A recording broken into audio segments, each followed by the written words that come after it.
Уря. Учим русский язык. Произношение. 1000. Мы говорим 1000, 1000, 2000, 2000, 5000, 5000.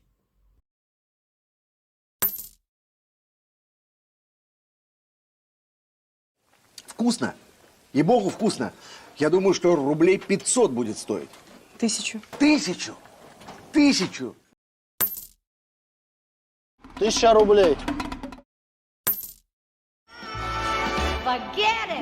Извините. Штраф 5000. Ева, 5200.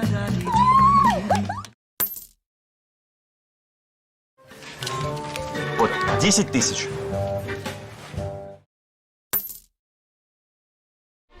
Да, Тамарочка, правильно. 10 тысяч. Вот, 20 тысяч. Зачем? Я ей ничего не... 20 тысяч евро. Тебя устроит? Нет. Как 100 000 долларов. Вот так. Ага.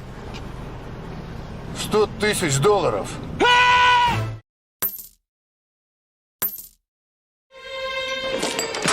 Извините. Извините. Лавров.